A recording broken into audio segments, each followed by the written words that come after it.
Welcome to BS session number 129. Owning a thing is not merely enough. One must know how to use that thing. Oh, is that? Do I press the other button now? Okay. Yes, you press the other. Because I have a shotgun and rifle that I use for, and 22 gauge that I use for ptarmigan, moose, and black bear. You're so dumb. You are really dumb. For real. You're listening to your weekly dose of BS, Ballistically Speaking. The Ballistically Speaking Podcast.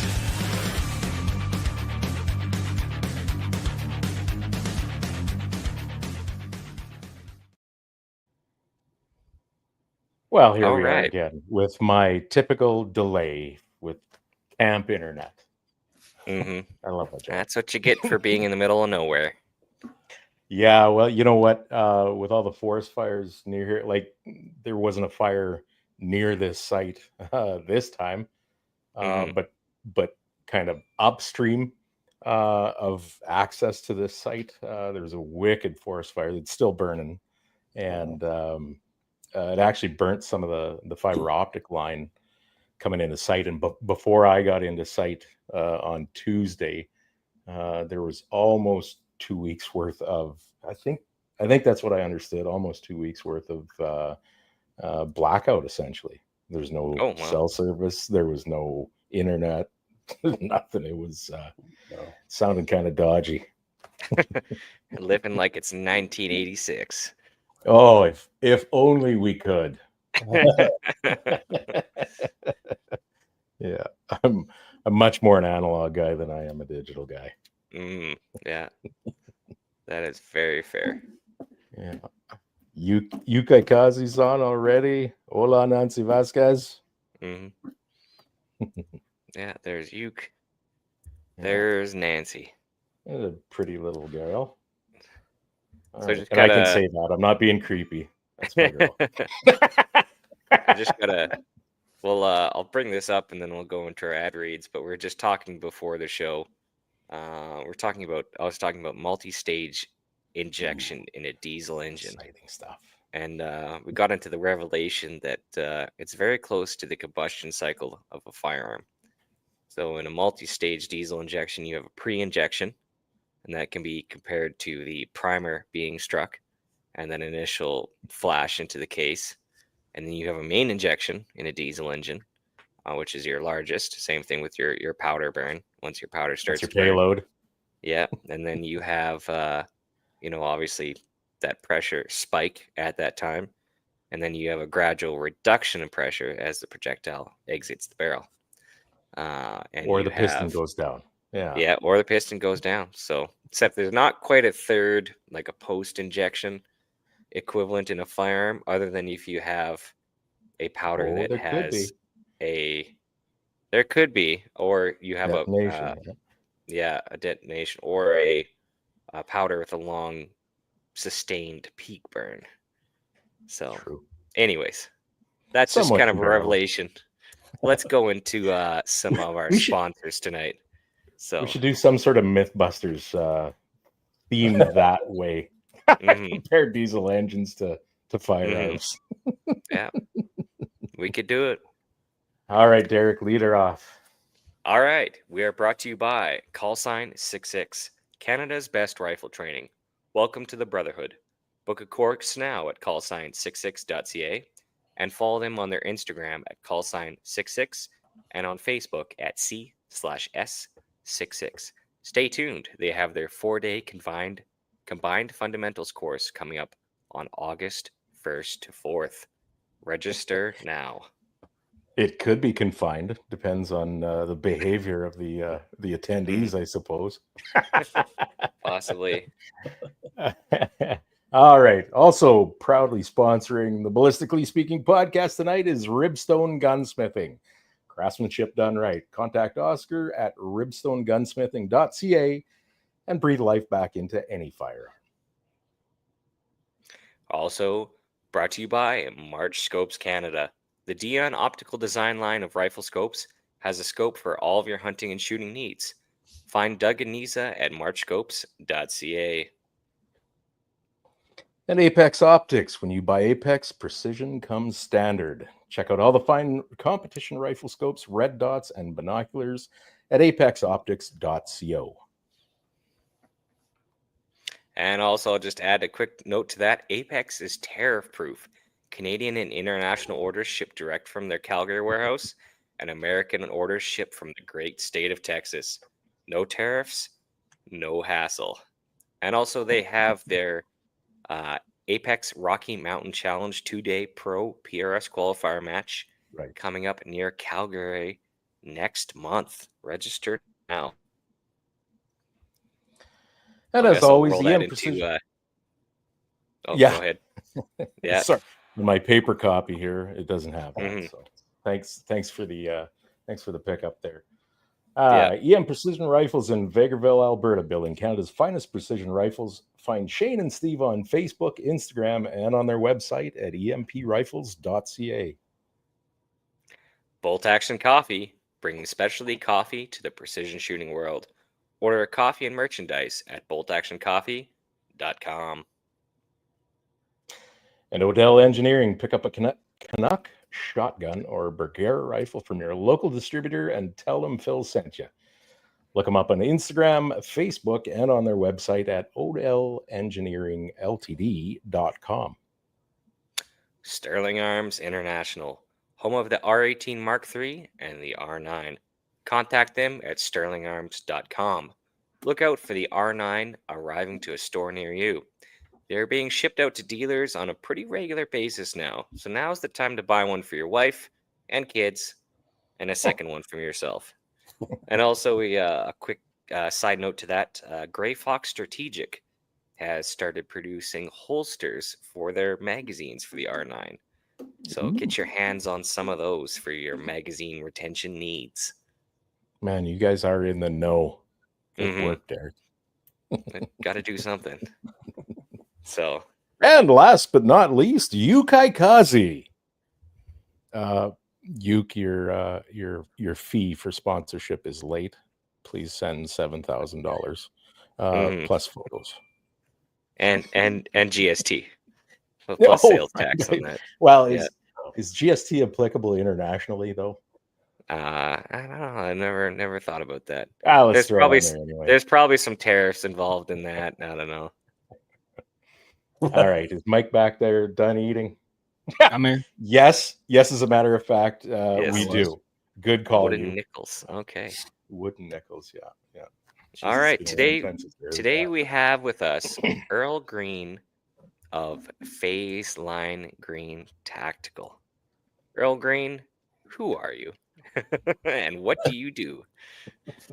All right. Well, so I've been running a business. It started out actually as a training business for firearms training, and I've been running it since about 2008 is when I actually established it. We had shut it down for a couple of years and then revived it again in about 2012. And so with that business, I kind of went and I drew on my career in policing and tactical operations and nuclear protection, that type of thing, and competition shooting. And so what I was doing was I was developing shooting packages for civilians, competition shooters, law enforcement, and military. And so I had packages, or I still have packages for, a handgun, shotgun, submachine gun, carbine, you name it. And of course, as we know, with our lovely legislative climate in this country, a lot of that has now kind of gone by the wayside. And so whatever could you mean? Yeah, exactly right. That being said, though, I've still continued to run the business, and we've morphed it a lot in that we've started to switch now to, we're really running a lot of different courses surrounding shotguns. So tactical shotgun, level 1 and 2. We're also running what we initially started as a partnership with S&J Hardware and Barton's Big Country and myself. I've been working with both of those companies, and one of the things we were looking at was running a lever action rifle class. And as we started to advertise it and put it out, what was happening was I was getting a lot of people reaching back to us and saying, so I don't have a lever, but could I show up with an SKS, or can I show up with a scout rifle? Because we had kind of put it as a scout rifle lever gun course. And so finally I just said, you know what, bring what you got, and we'll work with it. Right. On the other side, Phase Line Green Tactical does quite a bit of other types of training as well. So I do use of force training. I do de-escalation training, law enforcement training. So surrounding everything from police tactics to vehicle stops to vehicle CQB, to interview techniques, those types of things. And I've delivered that through a couple of different colleges and that type of thing. So that's kind of where we've branched off to, because otherwise I'd basically be eating dirt and worms in my backyard with firearms training.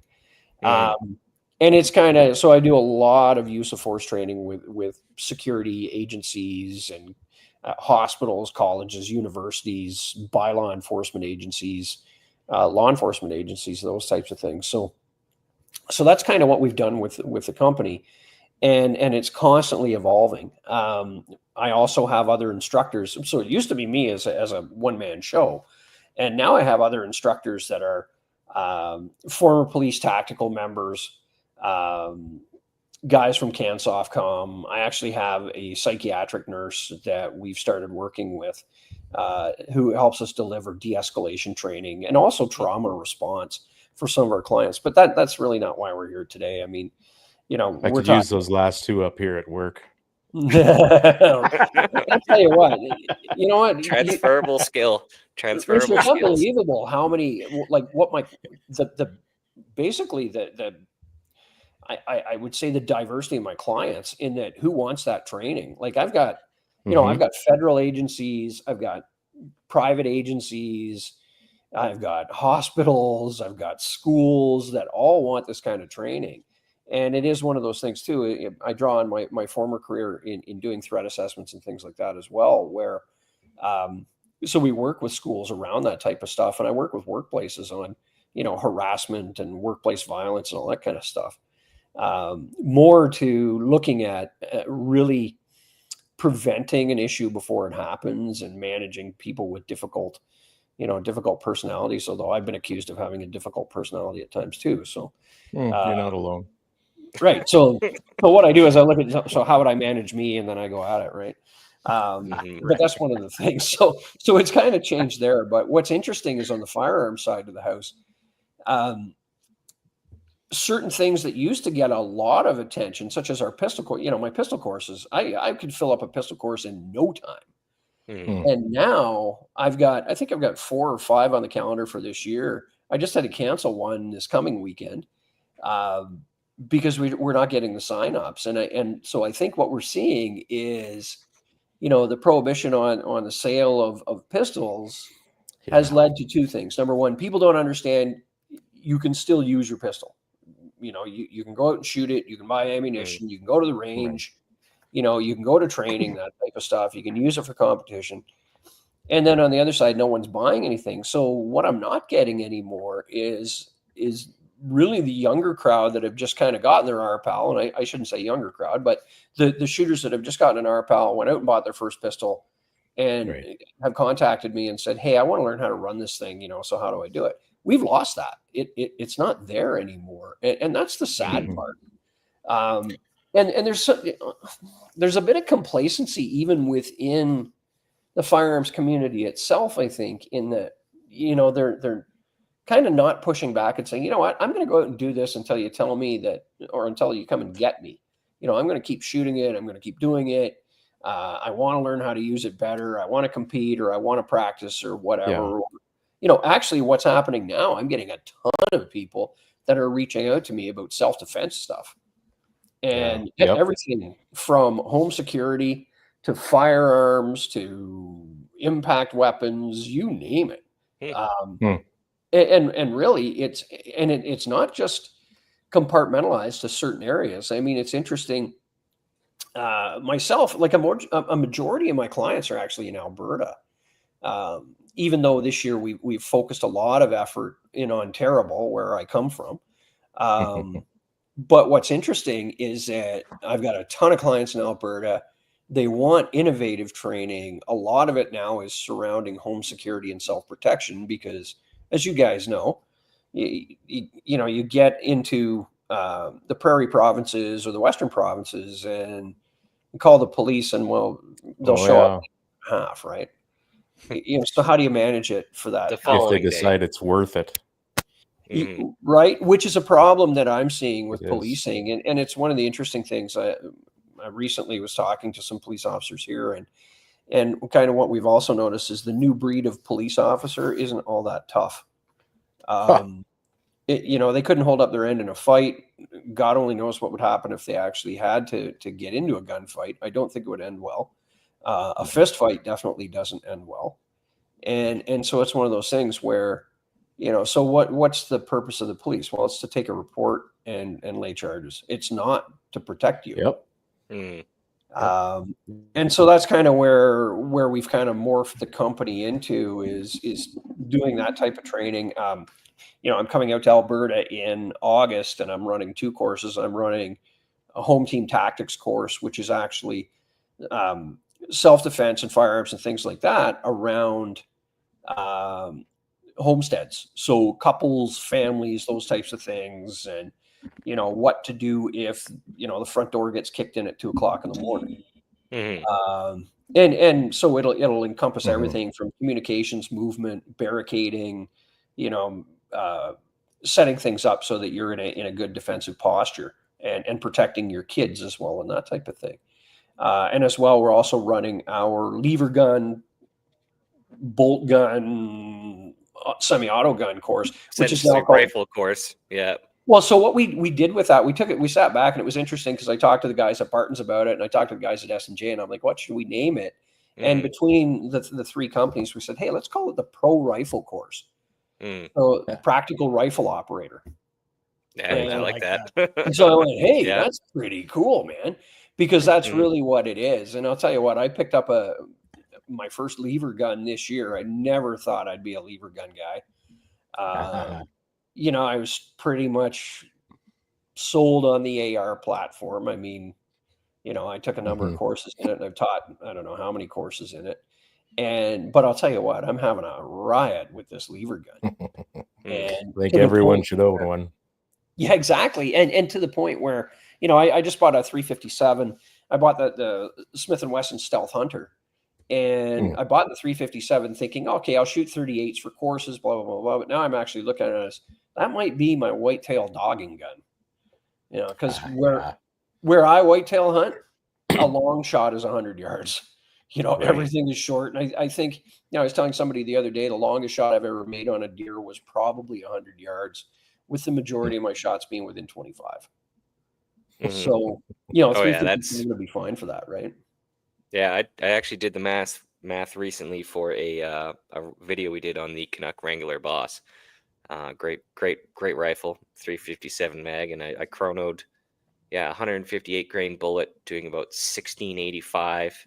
Wow. So I think you still have 1,000 foot-pounds energy at 500 yards. 50 yards. At 50, yeah, 500 yards. Holy, one less decimal place, but 50 yards. So that's very capable. I was just going to say, because I'll come and take, if you can teach me how to do that, I'll come and take a course from you. Physics. Yeah, it's something to do with his combustion chamber. It was a number of years ago. I was out with a buddy at a buddy's farm, and he had just bought a mare's leg in 357, and I had set up like a 16-inch steel gong at 430 yards just to get the hunting rifle sighted in. We got that sighted in. He had that, and he set it up on a bag. It's like, let's see if we can hit the target with a mare's leg 357. It didn't end up hitting the target. We took about 25, 30 shots, but you could kind of see a lot of dirt in the background, so we could tell when we missed and where we missed. Iron sights. And we actually had struck the wooden stand that I made twice. So that's actually pretty good considering the rifle and the caliber. So, well, yeah, it's like you said. I mean, it's traveling out of there between 1,500 and 1,700 feet per second, depending on the load, right? Yeah. So it should have the oomph to get there, but also you're shooting a heavy bullet. I mean, you're shooting, basically the same grain weight as a 308 bullet almost, not diameter wise, with obviously less velocity. So it's going to tail off. And as you know, I think at 500, the holdover on a 308 is what, 2 feet? Almost something like that. It's I got to think it's be close to that. Like 30 it's when you adjust up, I think it's almost 24 inches. And I could be wrong. So if someone here knows better than I do, please. I was never a sniper.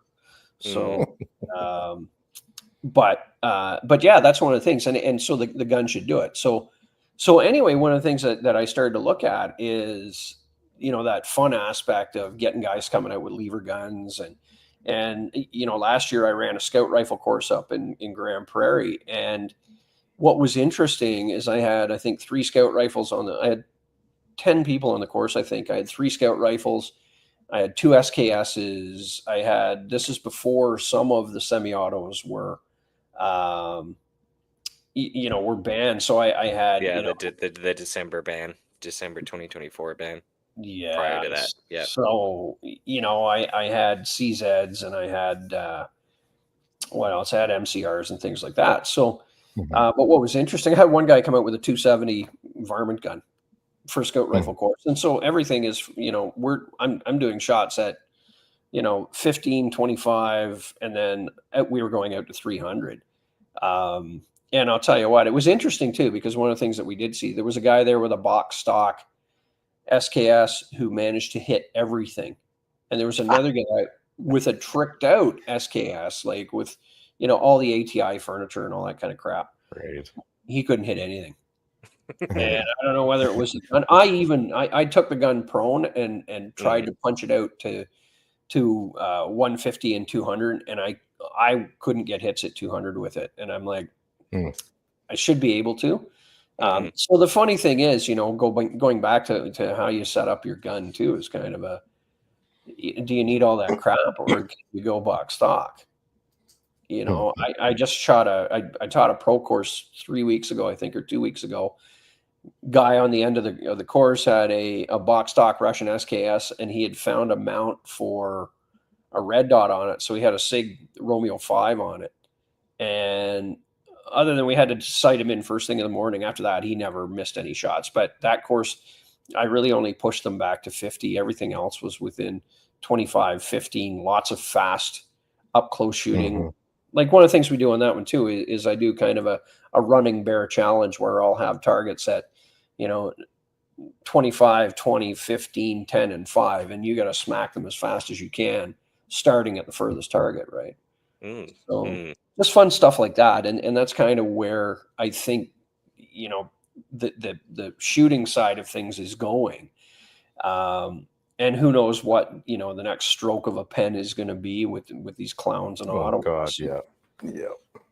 And it just, none of it is making sense. And again, I think, anybody with 2 brain cells to rub together goes, the folks with pals and our pals are not the problem. We never have been.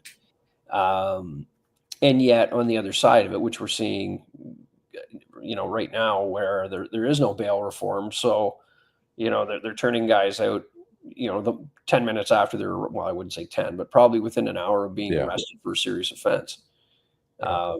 Makes no sense, So, but back to the training side, I mean, training, I think across the board is really changing in this country. And I don't think for the better. I think, what was interesting too, is on a recent pistol course that I had a few people that were very inexperienced with, actually even my shotgun course last weekend, is that they haven't gone to a formal range, which is fine. I don't think most of us never started out that way. Like I was a small town kid. I grew up in a town of 2,500 people that is now 7,000 people or 8,000 people. But, I used to shoot in farmers' fields and my buddies and I would go and mess around and shoot whatever, we'd shoot groundhogs, we'd shoot,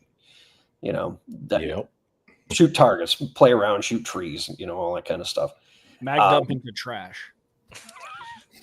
Oh yeah. Well, when I was a kid, my dad and I used to go. So this was interesting. On Friday nights, when my dad would get home from work, we'd grab the 22s and we'd head out to the dump and we'd shoot rats at the dump. Oh, that'd be fun. It was a riot, It's a good upbringing. And of course, then they started poisoning the rats, and no more rats to shoot. And so, but it was one of those things where it was kind of for many of us, it was a lifestyle, right? Like our dads and things like that, have taken us out, and we did family things. I mean, I can remember on Sundays, my mom and dad and I would go over to my dad's friend's house, and we'd all shoot in his backyard, like 22s and 30s and things like that, right?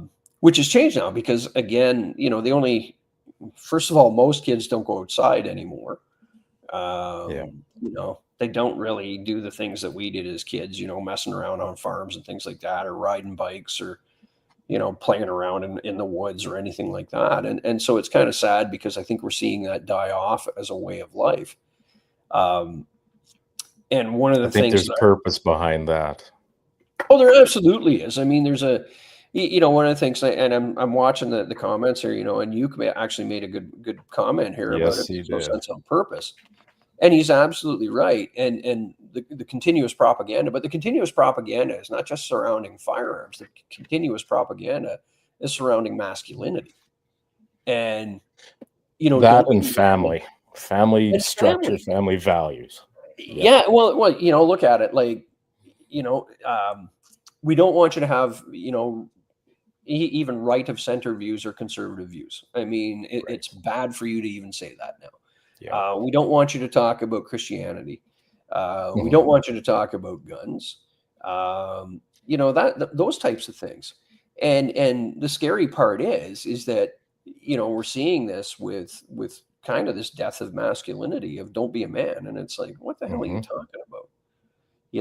So, and again, I mean, I have a part-time job teaching college, and I teach in the law enforcement foundations part of things. And I'll tell you what, I had a few guys in my course this year, and I just shook my head and I went, oh man, like I was a cop at 22 years old.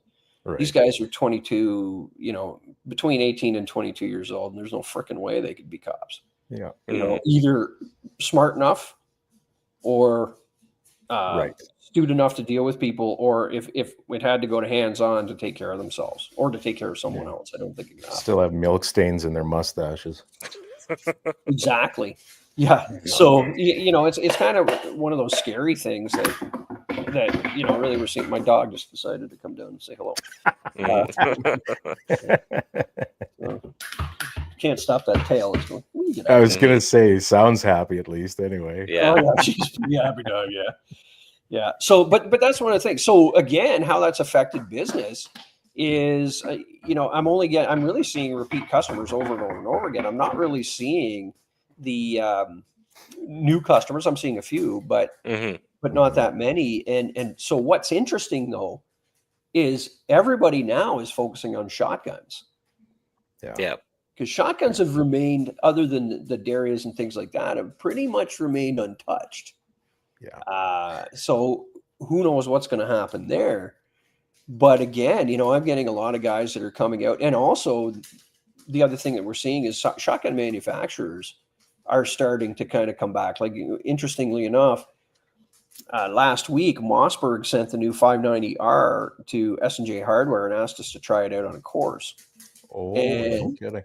If you guys haven't seen this 590R, it's kind of cool because remember how Mossberg always has the safety on top of the tang, right? Where you put your thumb on top. So, it's left-hand friendly. Well, now they've put an ambi safety on, but it's an AR type safety. Yeah. So it's a 90-degree throw. The action release is now at the top of the pistol grip on the left side of it. So if you're right-handed, it's got a little paddle and your thumb falls on it to hit this action release. So you can do everything with your right hand without moving your hand at all.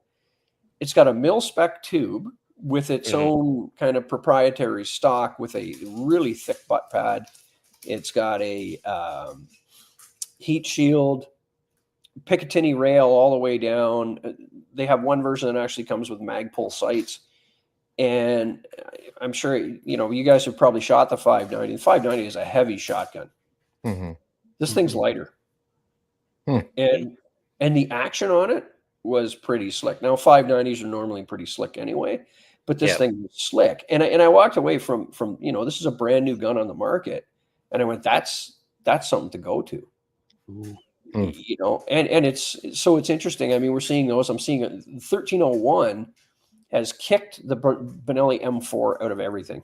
Like, why is that? I think it's cost. Yeah. The 1301 now is to get it completely tricked out is about 2,000. So you're looking at a gun that's probably, before it's tricked out, I would say between 14 and 1,600. Right. It's lighter, it's user friendly, it's got all the bells and whistles that you need on it. Really, you could use it as a hunting shotgun if you bought a plug and threw it in. It's got removable chokes, and it's pretty fast to learn how to use it. There's pretty simple controls on it. I shoot an M4 a lot. Here's what I find. So the M4, I think now the M4 is like $2,700 or $2,800. Yeah. With nothing Yeah. on it. Like, right. there's no QD swivels. There's no red dot on it at that price. Sling mounts, you've got to mess around with different sling mounts. You can make it work, but not optimally. So again, it's one of those things. It really go with the 1301 versus the Benelli, even though I'm a huge Benelli fan. I just think it's a better move. But even the A400 Patrol is basically like the budget 1301. There's still a lot of features on that are very desirable. Absolutely. And here's the funny thing. I haven't had one come through a course yet. I want to. And I had someone it was funny. The guy contacted me the other day. He goes, I'm shooting a Mossberg. What is it? The 930 or 931, whatever their semi-auto is. And he says, I can't keep up with you guys. And I said to him, I got a buddy of mine that's got one and it runs like a charm.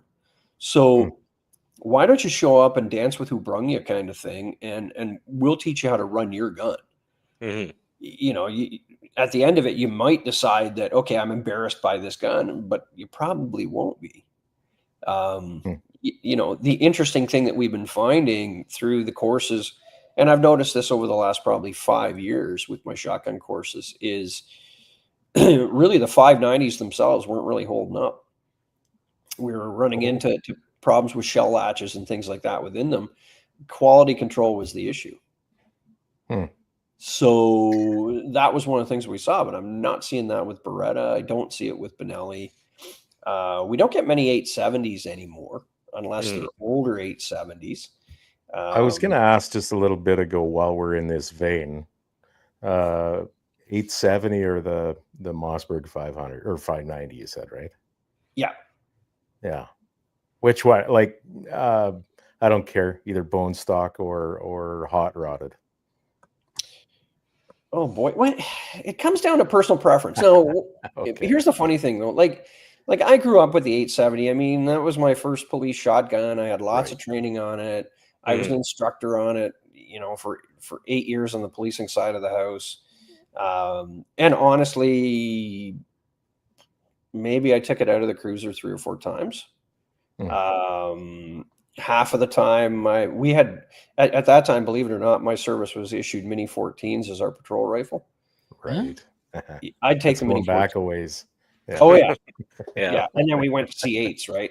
So so I used to use the Mini 14 more than I used the 870. But I'll tell you this. So back to your question, one of the things I found with the 590 is a heavy gun.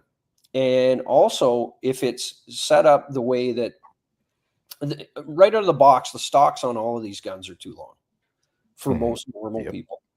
But one of the interesting things about the 590 is that forestock is way out there. So if you're a shorter person or you're a female or whatever, your arm is almost completely extended to control it, to get on to the foregrip. So what happens now is that you're completely extended with a heavy gun that's now going to be moving around. You're not going to have the accuracy that you have. The 870 is a little bit shorter, so allows you to, your forehand is not way out there. And it's one of those things too. Also, the I shoot Benelli Novas and Supernovas, and that's one of the things I find with them is that the forend is a long forend, so you can choke up on it, but when it's when Right. you've opened it, you can't get into the guts or anything like that. But myself, I prefer the 870. There's so many more accessories for the 870 than there is for the 590. It's just kind of one of those things, right? It's got a pedigree. Well, it Yeah. totally Yeah. does, but what's interesting, I mean, Remington, in their infinite wisdom to cut corners and shave costs on everything, started putting, nylon trigger guards on or polymer trigger guards and things like that are crap. And Yeah. the quality control on those guns isn't as good as it used to be. And there's other guns out there now that will give it a run for its money. Again, I've had guys come out, and I've had guys with the Canuck, the short one, that's very similar to an 870, but holy cow, that thing is light. And Oh. so it pounds the heck out of you in a hurry, because the first, the whole morning of my course is slugs and buckshot, Mhm. to learn what the gun, how it patterns, how it shoots, how to Mhm. sight in with slugs. Yeah. Well, by lunch, everybody's like, okay, you know what? I've had enough buckshot. No, there's more. Yeah. More. Yeah. But the other funny thing too is that if you teach someone how to hold the gun correctly, it doesn't kick as hard as you would think, and there's some good methods out there, like the push-pull method from Rob Hott and things like that are kind of the way to go, right? And so again, looking at what's happening with the courses, we're really focusing a lot of our time on shotgun. And I can say this is that I've seen the shotgun parts that are moving not just through, distributors I'm affiliated, or manufacturers and distributors I'm affiliated with, but I would say every retail outfit now is moving a lot of shotgun parts. I wonder how many of those people that you are now seeing with shotguns and that were the pistol guys that kind of gave up on the pistol. Back when you're talking about, you've seen the drop in pistol training at Tandy's, what was going through my head that I wonder if this is just fatigue, getting constantly beat down over this shit for so long, and fuck it. Now we're moving on to shotgun, or just forgetting about it. Like, I don't know, taking up golf or some damn thing. But I'm wondering now what you're talking about with shotguns, the increase in people attending your shotgun classes. Are these the guys that kind of are experiencing the pistol fatigue, and hell with it, I'm moving on to something else? I wonder. I don't really think so. Or it's just an increase overall. Yeah, like it's interesting because I'll get some guys that'll cross over into pistol courses. I don't really, and I still shoot competitively. I still shoot IPSC and I shoot IDPA and things like that. Yeah. And I really don't see the guys that take my shotgun course, other than guys that I normally shoot with. I don't see the crossover very much. In fact, I've seen a lot of shooters that I've never met before. And in the area where I am, I mean, there's one of the larger ranges in Ontario here. And I honestly, there's a ton of pistol shooters there that I don't see on shotgun courses, or vice versa. I don't think so. I think one of the things, though, is, and I've had many people say to me, well, what gun is banned and what isn't? I don't know what I can travel with. And I'm like, oh, no kidding. That's the difficult thing. But I'll tell you what, ask your average cop that's going to pull you over on the side of the road. They don't know either. No. And so when laws become, so confusing, well, then that law needs to be dealt with, and done away with. And that's one of the ridiculous things that I see. And so I've got a lot of people that, they'll even say to me, semi-auto shotgun is banned.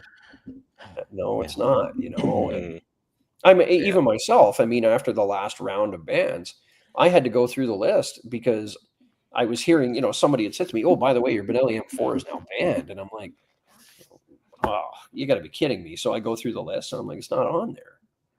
Is the 1301 on there? No, there are some shotguns on there, but Yeah, You know, very few still for the most part. but it's so confusing, and it Mhm. just, Yeah. so I really think, guys, that that's one of the issues is people are just fed up with not knowing what they can do. I mean, your average person doesn't want to get into trouble with the law. They don't, No, you're right. you know. Mhm.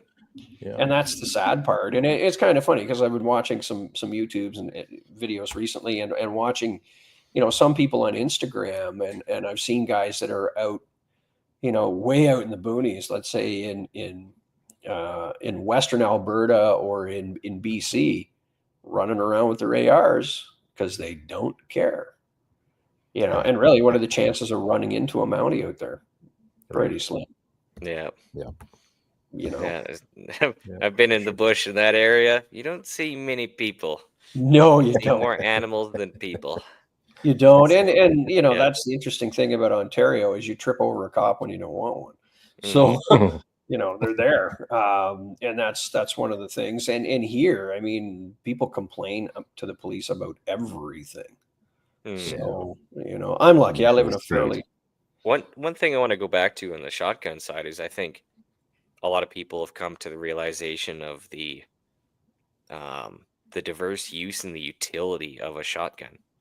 You have big time. slugs, you have double-aught buckshot, you got Oh, skeet God, load, yeah. you got bird load, you got semi-autos, you got shorties. Like, it's a Leatherman tool of a firearm. Oh, And absolutely. I think that's a bit of the draw. It's like, well, this is something shotguns in some capacity will stay, obviously, and it's a very diverse tool. So I think, yeah, getting trained on this, that sounds like a good investment. So Well, and exactly, and that's how we, when I set the courses up, I look at things like what do different chokes do, what do different barrels mhm, do. Honestly, with the right ammunition now, the barrel length doesn't really mean a whole lot. You can get controlled flight rounds and things like that. Like the technology with shotgun ammunition is unbelievable. And I do a demonstration of that, of new technology versus old technology. Like I've got a case of slugs that's, I don't know, 20 years old here, and it's and buckshot, and it's funny to mm, see how poorly it performs against modern technology. But back to your other point, my 870, I've got 4 different barrels for it Hmm. and different barrel lengths. So, if I want to run it as a turkey gun, I can run it as a turkey gun. I can run it as a real shorty if I need a backpack gun. I can run it as with a deer barrel on it, those types of things. And so, yeah, the modifications or the variations that you can do are all there. And mm, really, on our courses, we spend that whole first morning is what does my gun do with slugs at various distances? What does it do with buckshot at various distances? How do I do slug changeouts if I need to? What do different chokes do? So, what's an improved do? What's a modified do? What's a mhm, cylinder, improved cylinder do? Those types of things. And here's the funny thing: I used to swear by improved cylinder when I was a cop because all of the training I was doing was with improved cylinder guns, and we had tailored our ammunition to that. mhm, Well, now I go to modified because I get, even if I got crappy ammo, I get the performance that I want, um, or get a little bit better performance. But with really good ammo, I get even better performance where I can, use buckshot very precisely, Hmm. out to about 30 yards. After that, I'm a little worried about it dropping off of, targets that are, the size of a torso kind of thing. So, mhm. um, yeah, that's one of the things that I look at. But you're absolutely right. Everybody wants to learn it now, and again, coming back to that, every course I'm on, I've got somebody that'll say to me, well, I was watching YouTube and they said, use birdshot in your house, and I'm like, "Huh. Well, let's talk about what happens if you shoot someone in your house." Mhm. That could be an issue for you. And we just saw that, it happened, I think 2 nights ago here just outside Toronto, where four youths attempt to steal some guy's Lamborghini. Why it was parked in the Mhm. driveway, I don't know. And tries to steal the guy's Lamborghini, and he goes out and he fires a warning shot. Well, guess what? He's been charged now Yep. for careless use of firearm and discharge, right? So, Mhm. again, there's a poor guy who got jacked up on circumstances, and you're going to get charged. That's the unfortunate part. Mm. So, What was his theory behind using birdshot in a in a house? No matter how you want to approach that, I think I know the answer, but well, the big thing is about over penetration, and yeah. what happens if I miss and I hit the wall, and it's kind of funny because I again, YouTube, everybody wants likes and hits on YouTube, right? So how many people watch me, whatever. I have a YouTube channel, and I actually pulled everything down because I just got ridiculous. But the birdshot thing, you're seeing it in a lot of circles where they're talking about, I shoot birdshot, and if I miss, it's not going to go through the wall and hit my kids in the other room. And yet, shot placement is the first one. Right. Being careful about over penetration is important too, though.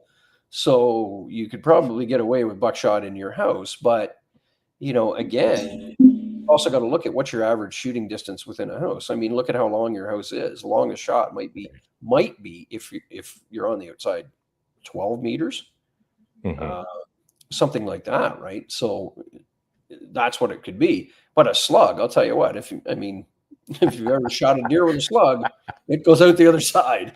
So. I was gonna say bird, buck, slug, slug, slug. Yeah. If you want to use bird. And if you look at your house too, like what's your house made of? A modern house now. I mean, really, you can Particle board. Yeah, so it's going to fire right through the house. So now your neighbor's in danger or whatever. But I was gonna say, what's your siding? Use your ammo by your siding type. Well, yeah, exactly. If you just got vinyl siding, you got to be cautious. If you're in brick, get a little bit more to work with. Exactly, but again, I'm going to have to. There's no trades left, so you can't find a mason to come fix it, right? So, that's going to be the hard thing. But it's one of those things where I get a lot of people that ask me, things about that, or ask me about,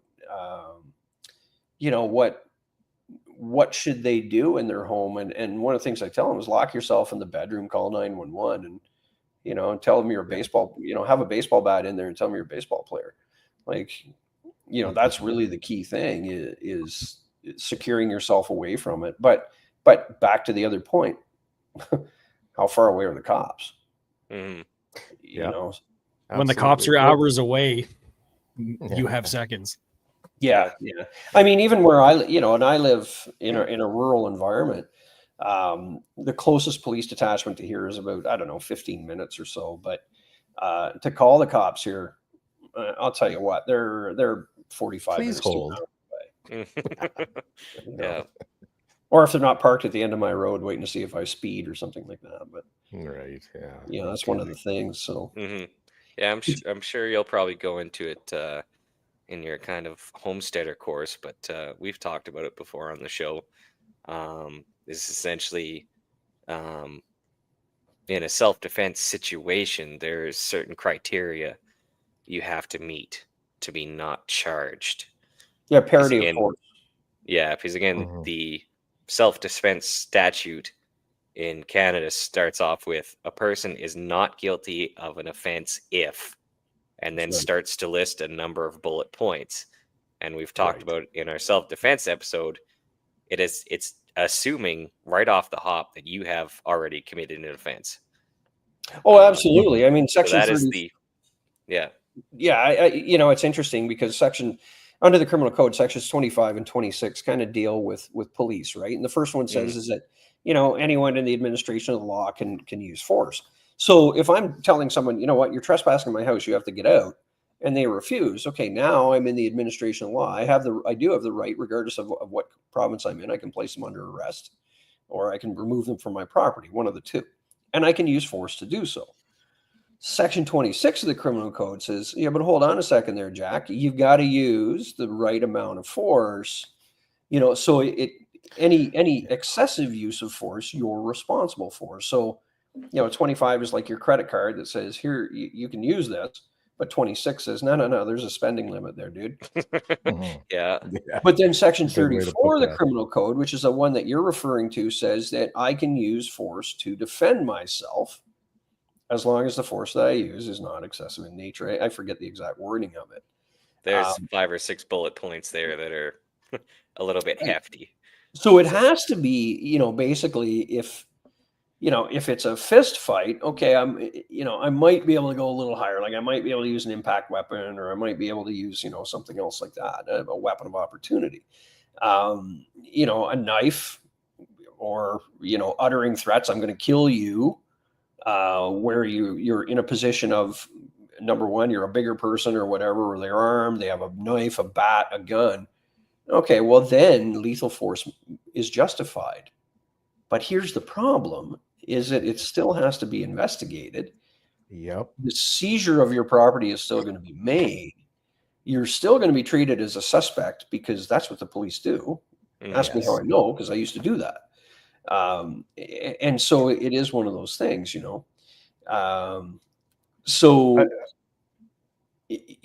that's kind of where it's at.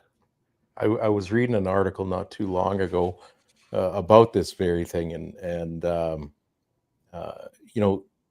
even if you are in the right, it is almost mandatory now that you get arrested and processed. It's pretty close to that now. What's interesting in the last 8 months, it's changed a lot. I mean, there's been a few shootings in actually in the eastern provinces where charges have not been laid. And in fact, honestly, you don't need to make an arrest before you lay charges, or to lay charges or anything like that. Like, so that's one of the things. In a lot of cases, what happens is that the police take the easy way out, and they go, we'll make the arrest, we'll lay the charge, and we'll let the Crown decide. And that's really what happens, right? That's exactly what I was reading. Yeah. And that's the sad part. What that tells me is that you've got lazy police officers, and they're not doing good police work. But the other problem is, not only do they have to justify it to the Crown about why they're not laying charges, because I've had Crowns call me and say, how come you're not laying a charge here? Like, what are you doing? Not only do you have to justify it to the Crown, but you have to justify it to your boss, so to the police administration. And then, the other thing is you have to justify it back to the public. Well, the public now is getting pissed off when the police are doing these types of things. What the fuck don't they get pissed off about, though, Earl? That's the thing. Like, stand the fuck up and grab your cojones and do the right thing. This is what I don't understand. Well, I do understand it, because I even see this at work now. No accountability, no nothing. People fail to do their jobs, no matter what that job is. That's right. Because there may be extra work involved. Fuck it. You know what? I'll let somebody else deal with it. Oh, that's exactly right. And if you think, your average cop doesn't want to do work either. So, because you can get into trouble for doing your job. That was one of the things I found in policing. God forbid. I was always in trouble for doing my job. So, trying to explain things, public complaints or whatever. And I'm like, this doesn't make sense. But again, it's back. And I'm noticing too, with the comments here, like lots of comments about, guilty till proven innocent, equal force, things like that.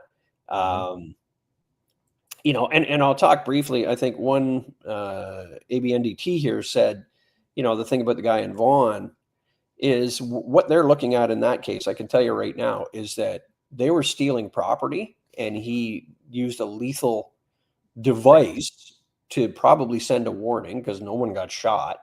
And there's where it comes, is that was he using, commensurate force? And that's what got him jammed up. Is they were stealing your property. You should have let them steal the property, which is just, to me, makes no sense, but that's the way it is. And he's also, and this gentleman just made a comment here, I'm assuming, is that he's absolutely right. It's not the fault of the police that, the courts, the government, and the policies don't support, these types of things. Right. So I wasn't aware there was a firearm in that case. So there you go. That may actually change how this plays out for him. And I don't know when that firearm was found, whether it was found post arrest or whatever, but so that actually may change it. But again, here you go. It's York Regional Police in that area. They're not really big on supporting the public when they do things like this. So, and yet I've got some good friends with York, and they were one of my clients at one time. So. Is that just a union thing, because the police are in a union, and would technically be scabs at that point? Is that we were taking work away from them? No, well, here's the funny thing. So police, the only union that I'm aware of is actually the union that the RCMP entered into. Most of them in Canadian labor law, they can't unionize because they can't go on strike, other than I think in Quebec. They have to be in an association because they're they're an essential service, so they can't strike. And I'll tell you this, anytime when I was a cop, anytime I needed the association for help, it never came. So I was paying my dues and really, they would try to get us a raise or whatever, but I'm sure we would get a minor one. They really didn't. Oh, well, we tried. Yeah. Yeah. But it's interesting, and it's funny because police officers themselves are frustrated with what's going on too. There's a lot to consider there. We just spent a little while grinding on cops, and it's a pretty frequent topic of conversation.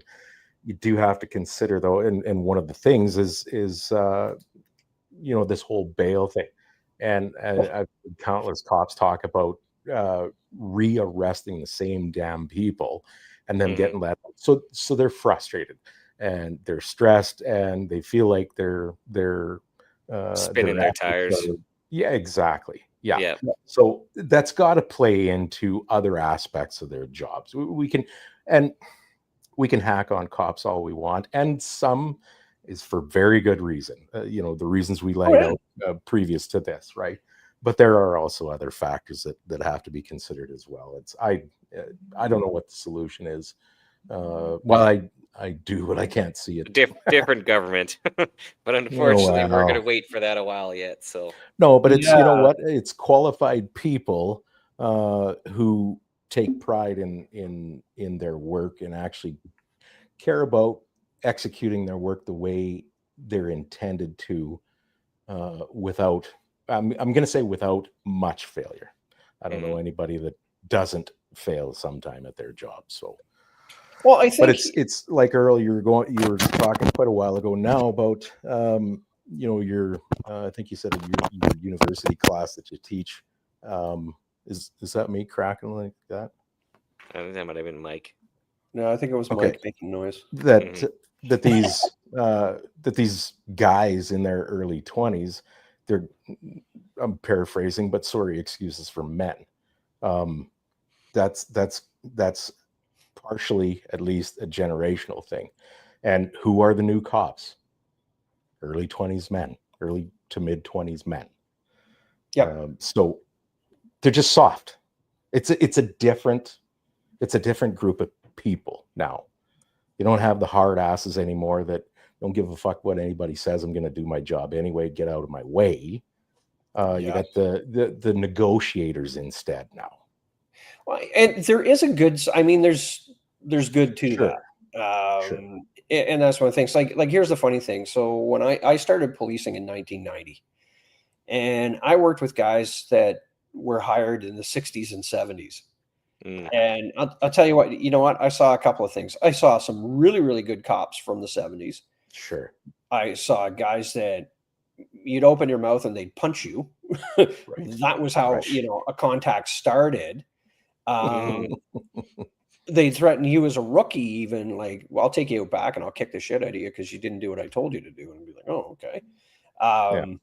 That's one of the things. But what was interesting was a lot of those people that I worked with, a lot of the older guys knew how to actually talk to people. And so they were tough, big guys, but I was always the smaller guy. But then what I noticed is in probably the last 10 to 15 years, the amount of education that your average police officer has and their ability to talk to people is far beyond, where we were when I first started out. Like I didn't know how to talk to anybody, and I could start a riot in a telephone booth, like, while I was alone, So, it was one of those things. Like I didn't know how to talk to people, and you kind of, you kind of get around it and that type of thing, and you learn. But that's one of the things that I've noticed with a lot of the people that are hired now. But the scary part is that negotiation doesn't always work, and what happens when it fails? Yeah. And I'll tell you this. So I mean, I've got a lot of my friends that are current and former tactical guys, and they're very well trained and can hold up their end no problem. But Mhm. that's not the majority of the police service, right? And you see some of these Yeah, those guys are small teams. Yeah. absolutely, and they're Mm. not going to be there when things go bad. They're going to be there, once you get somebody barricaded or when it's gone really, really bad. Yeah. And so that's kind of one of the things that happens is that sure we've increased the caliber of people we're training to some degree, but they've decreased in other capabilities, physical Yeah. capabilities and things like that. Which, although you're seeing is coming back around in that. What's interesting, Surrey, BC they run a police Brazilian jiu-jitsu course every day. Uh-huh. And it's packed. I was out there quite a few times when I was with Safariland and got to see it and got to watch their training, their force on force training. And I went, man, you guys have it right. Here in Ontario, believe it or not, Kingston Police is doing the same thing. They've got a guy there that runs his own dojo, a TAC guy, and trains all kinds of coppers. Guys in Toronto are doing it. Guys in Ottawa are doing it. So it's kind of like, that's sort of what we're seeing is the folks are preparing for it. But the sad part of the matter is if they do use force, they're not supported in it. Yeah. So, Yeah, for sure. and That judges, reminds me of sorry, go ahead. No, go Finish ahead. that. It just reminds me of a conversation I had with a buddy coworker last winter that we just got talking about old times and that, and hockey and how both of us used to be brawlers and that, and bar fights and the odd street fight, somebody run his mouth so you slap it for him and all that kind of shit. And we used to be I guess for all intents and purposes pretty tough. But back then we were just farm kid tough. You know what I'm saying? Mhm. And these sons of bitches now, these young guys, they're fucking out there training at all these dojos and gyms and all that kind of stuff way more than any of us in my generation ever did, because we were too busy working on the farm or whatever. These guys are like seriously training, knowing how to fight. We just knew how to throw bombs, and if it needed to get there, fight dirty. But well, some some are. I mean, it's there's interesting. some dangerous people out there now. Well, there is, and that's the other thing. I mean, when you see, just we see it from YouTube videos. I mean, you can learn how to knife fight from a YouTube video. True, yeah. And really, you don't need to do a lot of training to learn how to stab. All I had was dodging my old man. That's right. That's right. On YouTube. Across the garage. That's right. I remember that vividly. Fuck you old prick. Yeah, that's right. Oh yeah, yeah. Actually, I made that mistake one time. I mouthed off my old man. And he threw a punch at me. Well, the funny thing was, he threw a punch at me, and I dodged it. Yeah. And and as you I forgot snapped about back, number 2. Yeah. Yeah, he hit me with the other hand. And he didn't pull the punch either. It's pretty good. So, and I thought, yeah, maybe it's not a good idea to mouth off to the old man, but the other thing too, and I was just going to mention, a friend of mine's a high school teacher, and he was saying that the way these kids fight now, though, is even though some of them are going and getting training, they're still afraid to go toe to toe. What they'll do is they'll sucker punch you from behind. Yeah. Oh, amen. Yeah. So, or they'll, distract you and sucker punch you and things like that, because that way they win, right? And so, what's the big thing back to, and I do teach courses on situational awareness. I've done that quite a bit. And I've got a guy, former JTF guy, that I teach that with, because we really get into situational awareness for the group that we're with. I mean, healthcare, law enforcement, security, you name it. We tailor it to what that package needs to look like, right? So that's kind of where things are headed. But that was quite a digression from firearms talk. Sorry. No, it's still relevant. Still a good topic. Well, let me drag this on once more. Right at the beginning of this show, Earl, you said you train use of force and de-escalation. Now, the de-escalation part, I understand. The use of force, you mentioned hospitals and a few other institutions, I can't remember, but the one that stuck to in my head was hospitals. Now, the use of force in hospitals, how does that apply? Or how do you teach it to apply? Or what are they looking for? So what's interesting is that, their first thing is they're actually looking for, de-escalation and dealing with mental health. Yes. Because we know it, and really, I'll tell you this: most interactions that people have with security, law enforcement, etc., there's either a substance issue or a mental health issue, and it could be any one of us. Like, we get upset, we're angry about something, that becomes a mental health issue to a degree. So we teach, how to communicate, how not to look like a victim, like how not to be, that guy who's gonna, get your head kicked in because you look soft. Then the other side of it is we teach things like, blocks and check kicks and things like that. Going into also arm bars and restraints and those types of things. Also getting into covering up if you get attacked. How are you going to cover yourself up if you can't get out of it and you can't fight back?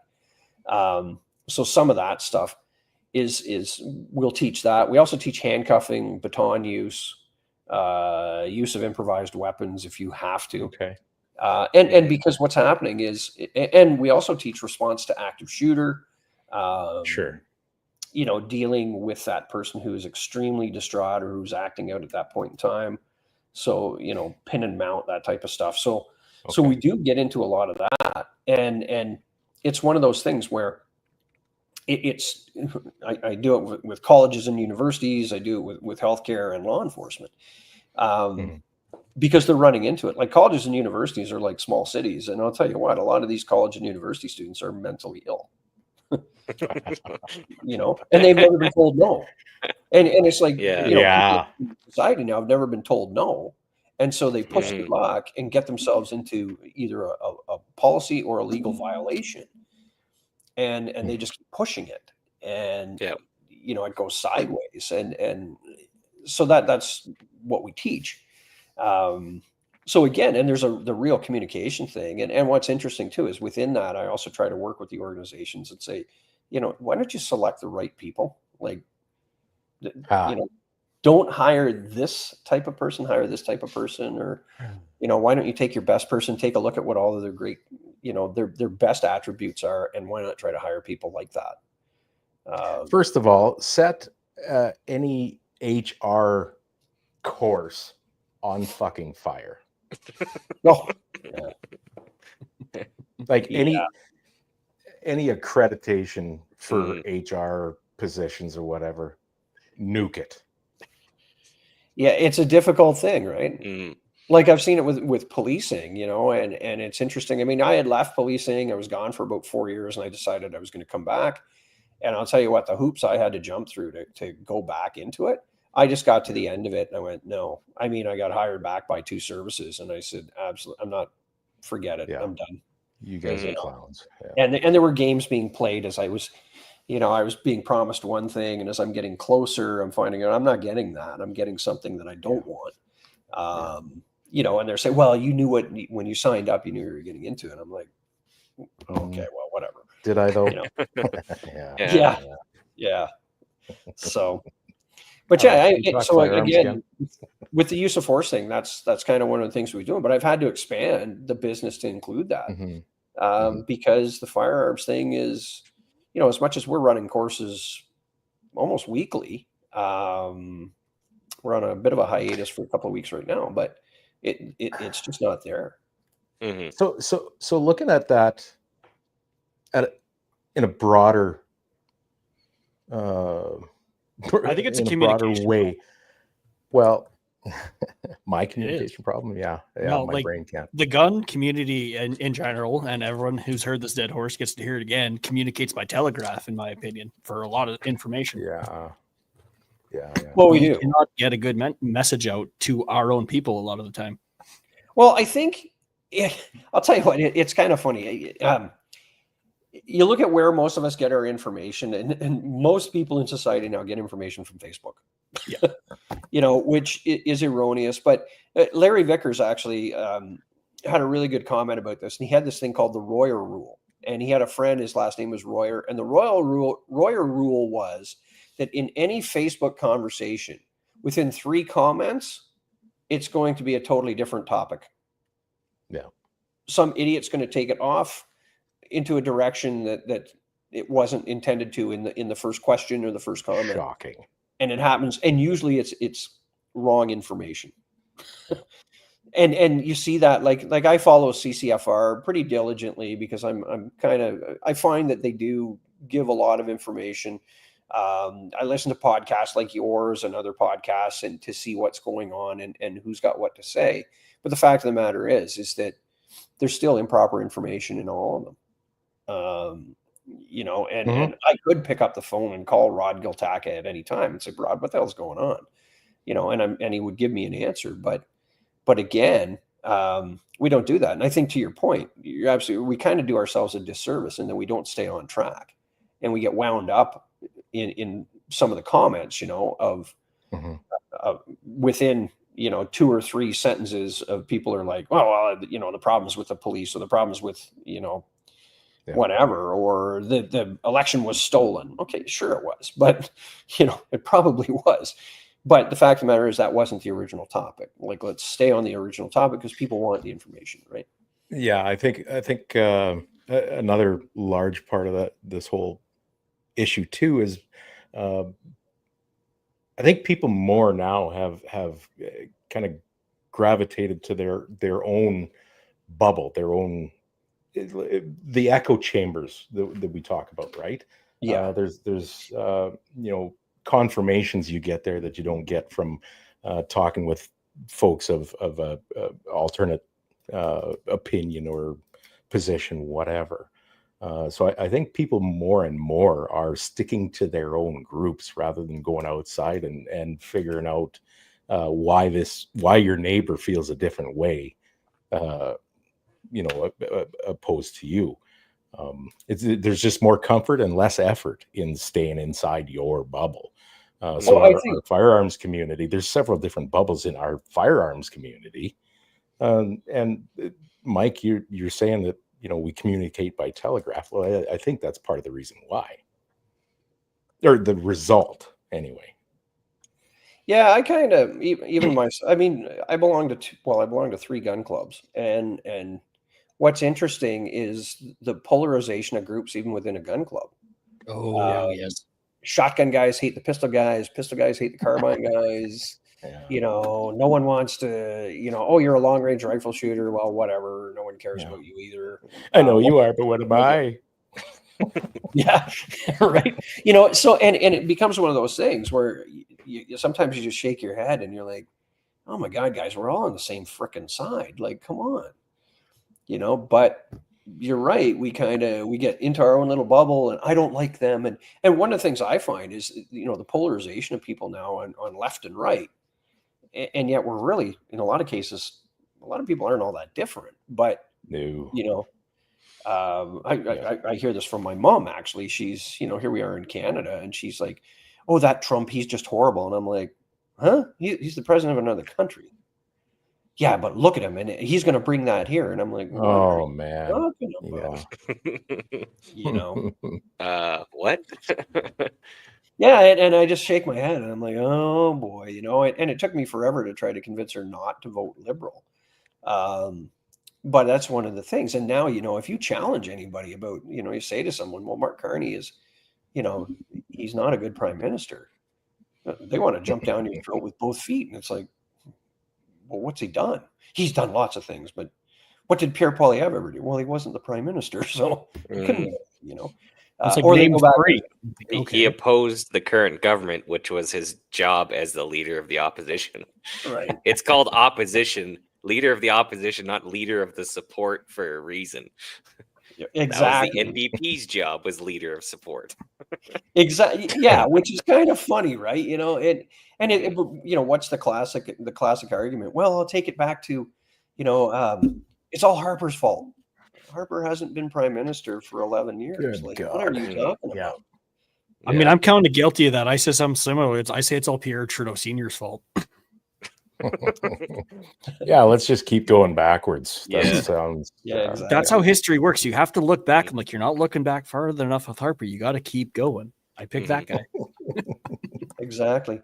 But Actually, even trying to bring, sorry to cut you off, Earl. No, like, go ahead. even trying to bring training courses to a range, you get pushback from the executive. Like, well, I don't know if we want that kind of thing going on at our range. I'm like, we're teaching people how to operate firearms better.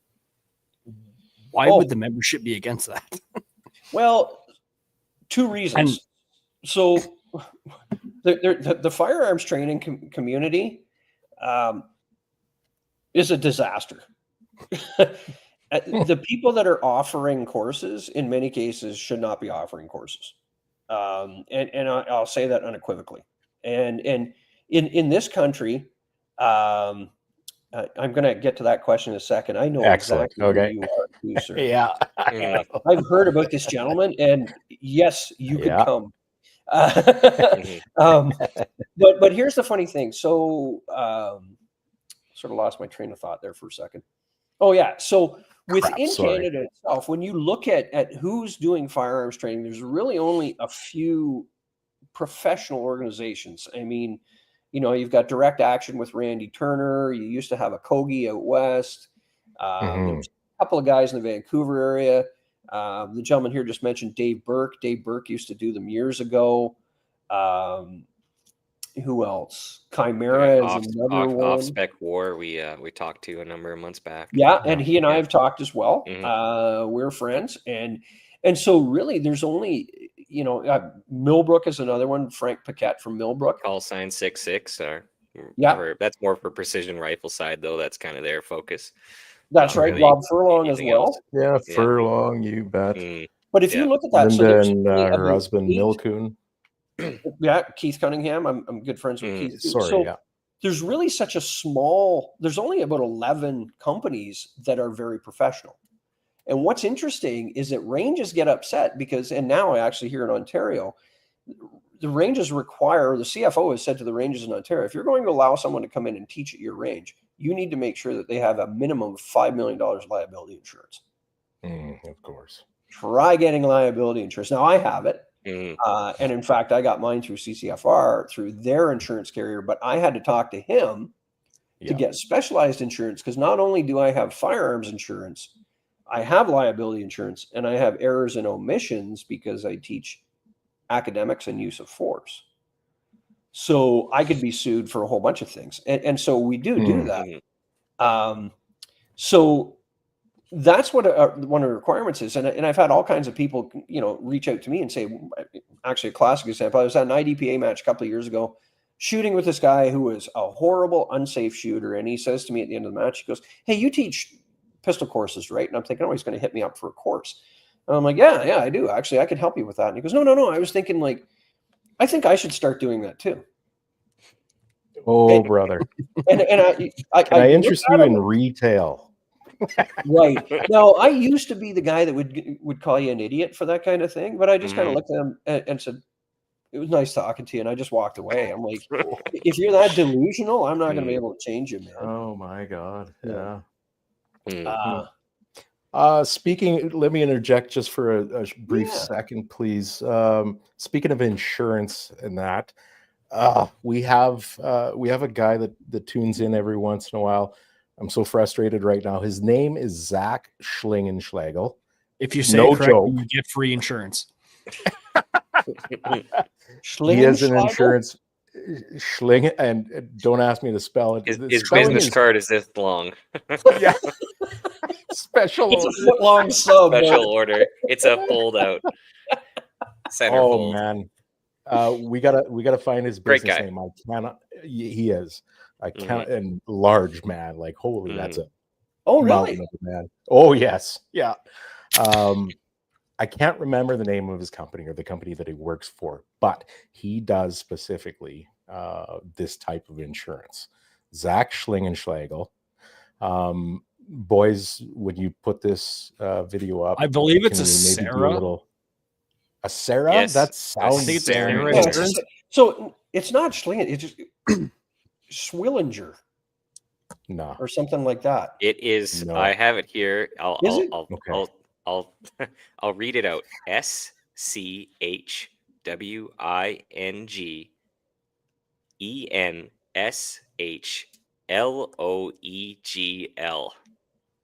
Oh yeah, the common spelling. Zaps. Yeah, everybody knows that. Yes. We're getting an angry Of email course. for sure now. Holy cow. Okay, what company is that, please, Derek? And I that believe is it was a Sarah Sarah, yeah, yeah. or a Capri or Sarah. Capri turned into something Okay. like that. Yeah, the easiest way to get in touch with him is actually through if you go onto the CCFR website, go to the legal thing and click on it, and they'll put you in touch with him. And I'll tell you what, he is a Right. great guy.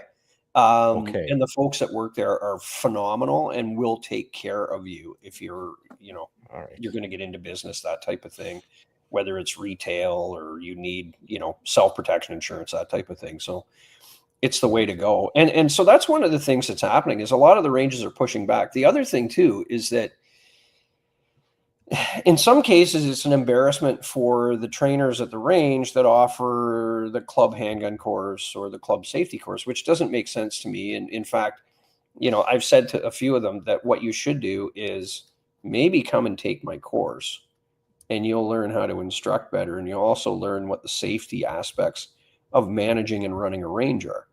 Now, so Barton's Big Country, when they opened Barton's Back Alley Range 2 years ago or 3 years ago, they brought me out and I spent a week with their range officers and I did a range officer course that covered Excellent. everything from safety, range setup, development of courses, training, and also what I had them do was I had them develop a course of fire and teach it back. Right.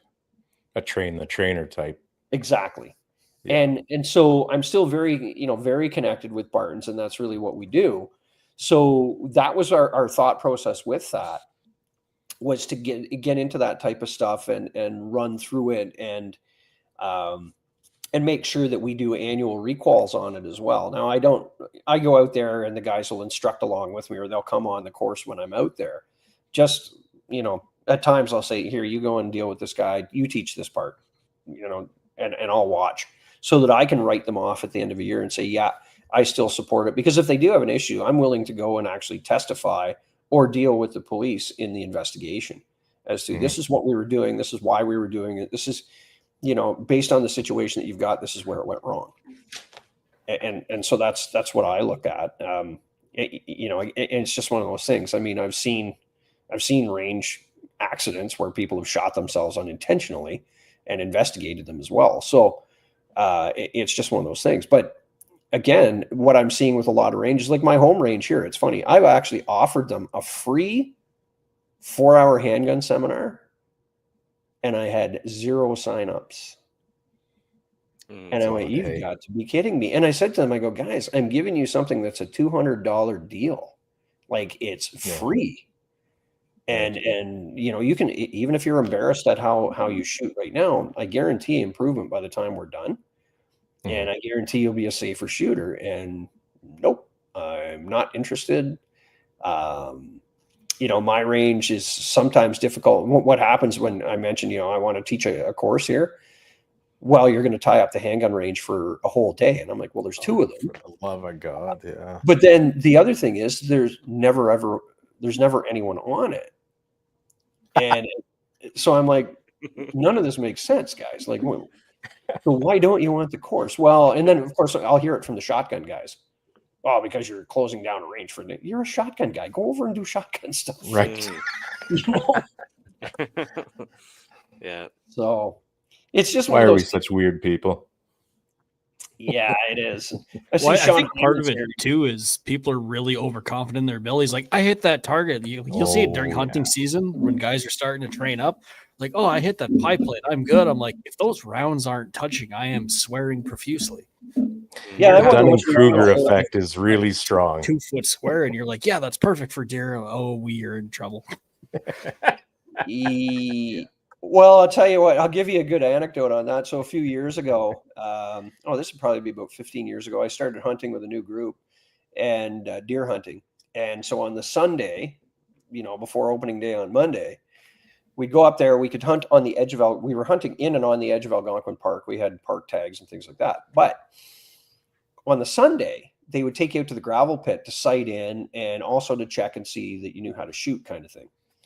So they would take a 4x8 sheet of plywood and put it at 100 yards. At least they said it was 100 yards. I looked at it; it was about 50. And if you could hit the 4x8 sheet of plywood, you were good to go. Yokohama. Didn't matter if there was a group on it. Mm. Didn't matter where you hit it, as long as you could hit it. So, did you have to be drunk first? Was that one of the stipulations? I'll tell you what, that was one of the good things with that group. They would not allow. At the end of the day, when you got back and the guns went into the racks, if you cracked a beer, you weren't allowed to touch your gun, and if you were hungover the next day, they wouldn't let you go out. Right. Yeah. So, you know, there was a safety thing. You know, so we got the safety thing, but the being able to hit a 4x8 sheet, I would still argue is just as unsafe. Yeah. Well, yeah. And, you know, it was interesting because I watched one guy fire 13 rounds at a white-tailed doe and he managed to finally hit her, but it was 13 rounds, you know, with a lever gun. And so obviously he did a reload in there. And she was tied up. Yeah. Yeah. Well, we were at the petting zoo and just turn your heads, kids. Yeah, no kidding. Eh? Yeah, no kidding. So, but yeah, so back to the range thing. You could be right, Mike. Like it could be an embarrassment thing. It could be all kinds of things. I mean, mind you, some instructors have done wild things at ranges and damaged things and things like that. Like my thought process, and you know, I saw Sean Hyman's on here from Regina Wildlife. One of the things that I look at is when I leave a range, I try to leave it cleaner than when I got there. So try to make sure everything is put back exactly the way it was, that if there was any garbage laying around, even before we got there, it got picked up, you know, that type of thing, that we've spent some time talking to the executive if they're there. I invite the executive onto courses. I'm teaching courses actually here in Ontario at Madoc Gun Club, which is a fairly small gun club, kind of a rural gun club, but right in the middle of Ontario kind of thing. So you can come from Toronto or Ottawa or whatever. And what's interesting is I said to their executive, anyone from the executive gets a comp slot on every one of my courses. Right. So if you want to come and shoot the course, jump on, you know, it's no skin off my nose. I set up one target stand and another target. I mean, okay, so I'm out, you know, over a 2 or 3 day course, maybe I'm out 10 targets, whatever. Right. And what's interesting is they come out and they'll spend time. 2 of the guys will spend time on every one of my courses. And the one guy has taken 3 or 4 of them. And then all of a sudden out of the blue, he sent me an EMT. He goes, I feel bad that I'm taking your courses and not paying you. I said, but that was the deal. And, you know, they become good friends and people that I trust. And so it makes it so much easier because if there is a problem, they already trust me and I already trust them. So we can, you know, meet in the middle and have that conversation. Right. And I wish more ranges would learn how to do that. Even building basic range etiquette, which is shocking. Yeah. So, and that's what, you know, our courses focus on is when you show up, you go to the safety area. You're not just unpacking things on the firing line. And, you know, I use a moving firing line all the time. We're forward of, you know, benches and things like that because I can get people moving around, but there is a firing line established and it's safe and that type of thing. And sometimes, you know, they're worried about, oh, what if you launch a round out of the range? It's like, we're not going to launch a round out of the range. Like you've got to do something pretty, you know, pretty egregious to do that. And it doesn't happen. Like I haven't had, and I'll tell you what, you know, every once in a while you get an idiot on a course. Well, guess what? They usually don't last because I tell them, you know what, pack your things, go home. I'll send you a refund. And don't tell anybody that you ever came to my course. Yes, because you're embarrassing. You know, but that's kind of the sort of the way things go or where they should go, right? So, but back to the other point, there's not a lot of professional trainers in Canada that are offering, you know, really, really good courses. And, you know, like Randy Turner from Direct Action, he only teaches law enforcement now. Like he's doing, but he's, you know, he's a JTF assaulter, like, and he retired a year and a half ago. Mhm. and a great guy. So, you know, his skills are still relevant to doing tactical work or police work type of stuff. Yeah. You know, I'm trying to think. Another company, Zero Signature, he does the same thing. He's a, you know, a CANSOF guy. I think he was CSOR. Yeah, he was CSOR. And so he teaches, and it's funny because he'll talk about use of force stuff, and I'll have to correct him sometimes and go, no, we don't.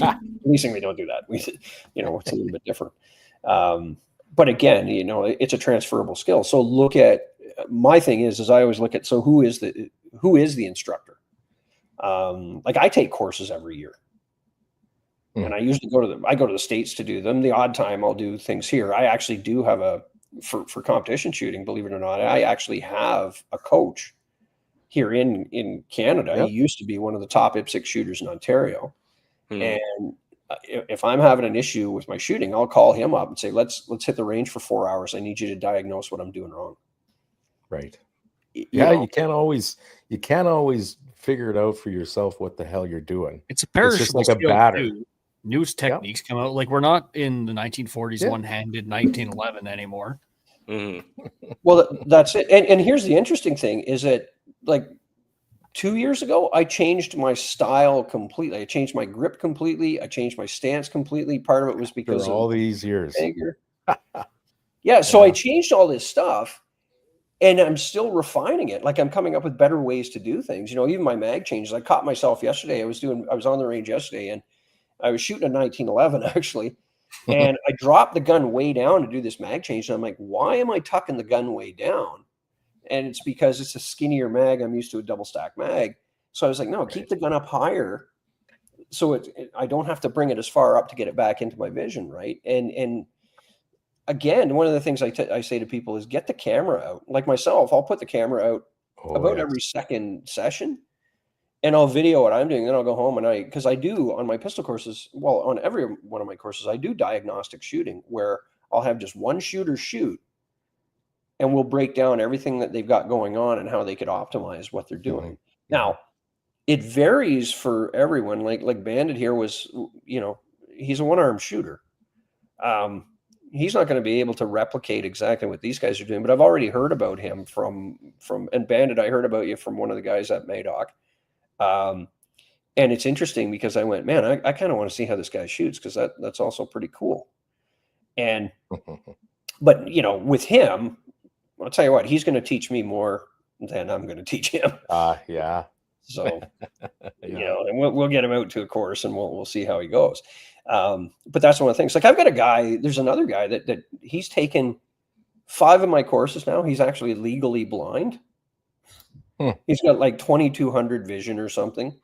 And right now we're playing with what color of red dot to get for him. Yet he did well on 2 of my carbine courses. He's done well on 2 shotgun courses. He just took a pistol course, and it was funny because he was struggling finding the red dot. And I finally said to him, I said, how many rounds have you put through a pistol? And he goes, 1 mag. Well, okay, so starting with the red dot is going to be some work. Don't worry about the red dot for now. Well, that's it. And it wasn't his vision that was the issue. It was basically it was the foundation of you know, presenting the gun so that the red dot comes up in front of your eyes every time. But there's a guy who's legally blind, and I use him as an example all the time because he's a great guy and a good friend, and he's one of these people that he just doesn't quit. Where other people have excuse-itis about, I can't do this, or gun's too heavy, or you know. And like Bandit here, you know, 1-armed guy, like I'm pretty sure he's not going to bitch to me at all during a course, you know. No. So, yeah. You know.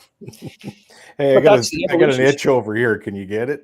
Yeah, that's right. You might do that. Yeah. I have a pointy stick for that reason, just in case. So, yeah. Sorry, Bandit. Yeah, man. Let's talk about you obviously just ran that practical rifle operators course. What's kind of an overview of that course? And a basic equipment list. Yeah, basic equipment list. Boy. Yeah. Well, I'll tell you what. You know what? You bring the rifle that you got. So I focus on everything from. So interestingly enough, with my lever gun, it's got just a regular type sling on it, but it's got a red dot on it. No other bells and whistles on that gun. So everything on that course focuses on fundamentals. So we start off in the morning, we sight everybody in. What I do is I actually bench everybody, and I actually start them off, believe it or not, with rifles at 25 yards. Reason for that is that I haven't been on a course yet where there hasn't been somebody in the group that will say to me, "Oh yeah, I took my optic off yesterday and I just put it back on this morning." Of course, Okay, yep. you knucklehead, or Yeah. it's loose or whatever. Mhm. So we sight everybody in, and then I make sure that I don't even work on loading and unloading at that point. Then the next thing that we'll do is we'll start doing. I'll bring them to usually about 10 yards, and I'll get them to shoot 1-inch patches at 10 yards. And we'll do about 15 to 20 rounds on that. And so what you're doing there is you're getting your fundamentals down, your stance, you're mounting the gun, sight picture, trigger press, that kind of thing. Because one of the things that I also focus on with that is that what's the tightest group you can shoot? Now, 10 yards, everybody will say, "Oh, that's so close with a rifle." Okay. So what I want you to do is I want you to shoot a one-hole group. Nope. And then guys go, "Oh, I can't do that." Well, then shut up and listen, because Right. we're going to be able to do that, and you can do that. And then I'll start moving them back. But there's also on that course is positional shooting. So, standing, kneeling, 1 knee kneeling, 2 knee kneeling, sitting, prone, urban prone, rollover prone. Sometimes, well, I do show junkyard prone in some cases. So if you're shooting over, you want to keep a lower profile and you're shooting over a vehicle or whatever, I do teach it. We also get into working barricades or shooting around cover, also using cover as an improvised barricade, i.e. to brace your gun on so that it doesn't move around, right? Because your body's always moving. We know that. So I do that. Then we get into movement, and I'll do everything from, you'll move, stop, shoot, move, stop, shoot, to you shoot on the move all the way through. Things like another one on that is I do this back to, I think I mentioned it earlier, but the running bear drill that I do with shotgun as well, where, different targets at different, at different distances, and you've got to engage them as fast as you can. So I do timer drills as well. I'll do close to fire shooting. So you'll shoot a target at 5 yards, and then you'll come up and you'll have to shoot one at let's say 35. So you're going to slow down because I want you to get your hits as tight as you can on there. So my principle on shooting anything is aim small, miss small. And so pick a spot on the target, look right at it, and put all of the bullets on that spot. Right. And once you get the first bullet on it or the first bullet hole, that's your spot. Aim at that. Aim small, miss small, and then you can keep shooting at that. And I do the same thing with shotgun. And people say, "Oh, the shotgun's an area weapon." No, it's not. Shotgun is a very accurate gun. Can be shot very accurately with the right ammunition. And every video game has lied to you. They're very effective. Yeah, right. It's so true. Like, where you shoot in the general area of something, you're going to hit it. No, you're not. So on that course, the equipment list basically for that rifle course is, I tell people to show up on the 1-day course with at least 250 rounds of ammo. And I taught it just recently, and one of the guys came back to me. He says, "I had 250 rounds," and he goes, "and I grabbed another 50, and am I ever glad I did, because you went over." I'm like, well, that's okay. Got more shooting in, Scooter? But that's the thing. Like, we really try to run. I try to run these things with. I don't like people standing around, and I hate standing. And I also do diagnostic shooting on that, where I'll work with each individual shooter to show them, what their stance looks like, what their, what their trigger press looks like. Like, I'll see guys, they'll get on the gun, and we've all done it, right? You get on that gun and the shot looks good right about there, and you jerk the shit out of the gun. And of course, where's your shot? It's not where you thought it was going to be. Right. Right. And I try to fix that with everybody, because we don't all shoot the same way. And, so if I work on an individual with diagnostic things, we can optimize their body style or their strength or whatever to do it. Like, for example, I'm 5'7", and I'm relatively muscular. So I might not shoot like somebody who's 6'8", tall and weighs 150 pounds. Mhm. You know, he might have a lot more going on, or, you know, a female that's 5'2", 130 pounds is going to be completely different. So why don't we optimize, you know, body mechanics and things like that to get them to shoot? And I'll give you, you know, here's a good anecdote on that one. Is a buddy of mine that I worked with in the OPP went down and he took a course from Carlos Hathcock at Quantico. So remember the Marine sniper? White Yeah. feather. Yeah. So he says this hilarious thing. He says, so Carlos demonstrates prone shooting at 200 yards with a Remington 700. So Rick gets down behind the gun and he's getting all messed up. And Carlos leans over to him and he goes, Contorted. "What are you doing?" And he says, "Well, I saw how you did that." And he goes, "Son," he goes, "my back is burnt to a crisp. I can't move certain ways. Right. Why don't you just lay there normally and shoot the gun?" And Rich looks at him and goes, "I never thought of that," you know? And, Yeah. you know, because he's trying to emulate the guy that does the shooting, you know. And here's the funny thing. I mean, when I was, you know, first got into shooting and stuff like that, I tried to emulate other great shooters and then realized I can't do that. Mhm. You know, and it's interesting. The only probably the only thing that I do actually emulate is how Rob Latham grips a pistol. I crush the crap out of it, and I don't really care what's going on with my trigger finger. Yeah. You know, Well, you can compare it to athletics. Like you know, pick your sport: hockey, football. Like there's a lot of great players, but they got a slightly different style. You know, everybody. yeah, it might be a little bit more of a hitter, might be a little bit more of a sharpshooter, fast skater. Everyone's got their kind of unique style, and that applies to the shooting sports world as well too. Oh, big time. And so that's when someone comes and takes a course with us, you know, if it's me or Craig or Adam, my other two instructors that sometimes work with me, if it's us, you can be guaranteed that you're going to get an individual bank of instruction. Like we're going to work with you to fix you or optimize you. I shouldn't say fix, because not everybody needs fixing. Some people just need the light bulb to go on about, oh yeah, so you were doing this and then you changed it and you were getting great results before you changed it. Why'd you change it? You know, and some guys will say, well, I changed it because, you know, you said something earlier. It's like, no, stop. Let's go back to how you do things. You know, like I shoot cascading grip all the time, which is kind of funny because people will say, well, that doesn't make any sense. And, you know, again, it's one of those things where, you know, each finger is actually cascading down on the grip so that you're actually getting an opposite amount of pressure on the pistol, so that when it goes off, rather than it recoiling upward, it'll recoil flat. You know, it's got to come up a little bit because for every action there's equal and opposite reaction. But again, you know, the cascading grip actually controls that. It's just one of those things. And it's one of those things I do, but not everybody can do it because not everybody's got that grip strength, right? So, actually, so Gord Peterson here just made a comment about precision, and you're absolutely right, Gord. Here's the thing: is that's not my bag, but I do have. Actually, well, Craig, one of the guys that works with me, is actually a former police sniper, and I would probably use him for that.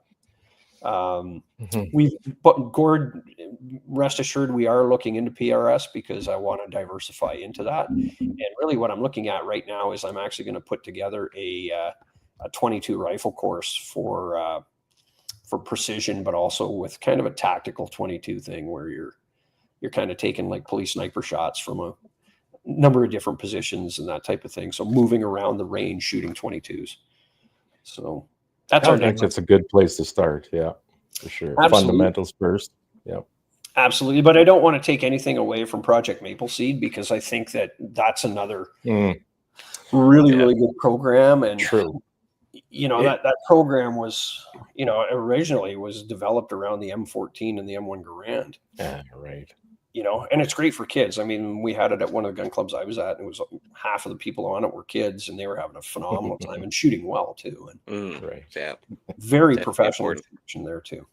That was the first official training I took, and then I realized, oh, I have no idea what I'm doing. I just thought I was somewhat competent with this. I did not even patch the first time I did it. Yeah.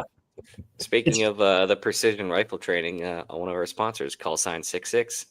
August 1st to 4th, their combined fundamentals course. So for those of us out west, check it out. But obviously, if you're out east, Yeah, he got a little bit of a void there. So Don't get scared. Jump on a flight. Take the training. That's yeah, right. also that's also true too. Come to That's it. Alberta, the land of freedom. Well, I Tactical know that tourism. I do believe that at Milken, Keith and Linda do run civilian precision rifle courses. It's to get in there. Now they're spendy, but Mhm. I would say it's well worth the investment. And he has a world-class facility over by his place, like just phenomenal spot to shoot. Yeah.